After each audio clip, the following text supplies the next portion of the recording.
the sunroof, I'm blasting our favorite tunes. I only got one.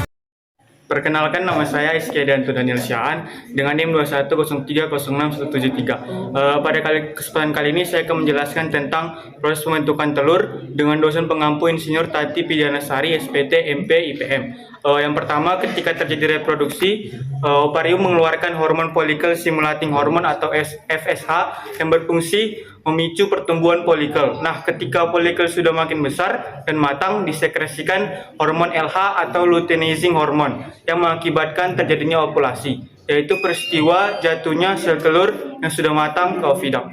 Lalu ovum yang sudah matang tersebut ditangkap oleh infundibulum. Di infundibulum sel telur tersebut akan menunggu sel sperma, dan jika sel sperma bertemu dengan sel telur, maka akan terjadi fertilisasi. Jika sel telur tidak bertemu, maka tidak akan terjadi fertilisasi. Kemudian selanjutnya di magnum akan terjadi sekresi albumen selama 3,5 jam, lalu bergerak ke ismus. Di ismus bertugas mengekskresikan membran atau selaput telur. Telur berada sekitar 1,5 jam. Selanjutnya telur bergerak ke uterus, yang merupakan tempat terjadinya proses sekresi kerabang telur selama 18 sampai 21 jam oleh sel porfrin, lalu telur bergerak menuju vagina.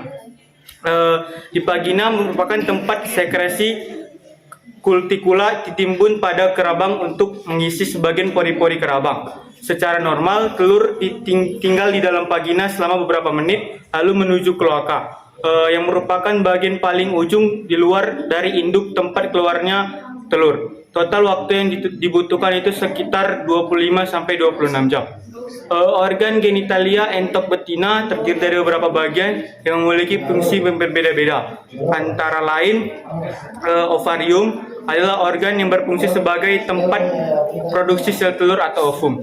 Ovarium entok betina biasanya terdiri dari sepasang dan berada di bagian perut. Selanjutnya itu adalah oviduct, adalah organ yang berfungsi sebagai tempat pertemuan antara sperma dan sel telur, serta sebagai tempat pembuahan dan pengembangan embrio jika terjadi pembuahan.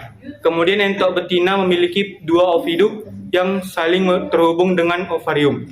Kemudian uterus adalah organ yang berfungsi sebagai tempat perkembangan embrio hingga siap menetas. Entok betina memiliki 1 uterus yang terhubung dengan oviduct. Kemudian ada vagina yang merupakan saluran yang terhubung antara organ reproduksi dalam dan luar. Vagina entok betina berfungsi sebagai tempat masuknya sperma ke dalam tubuh dan sebagai tempat keluarnya telur.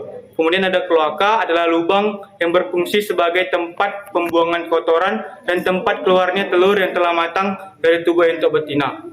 Organ genitalia entok betina ini sangat penting untuk menjaga keberlangsungan hidup dan reproduksi entok.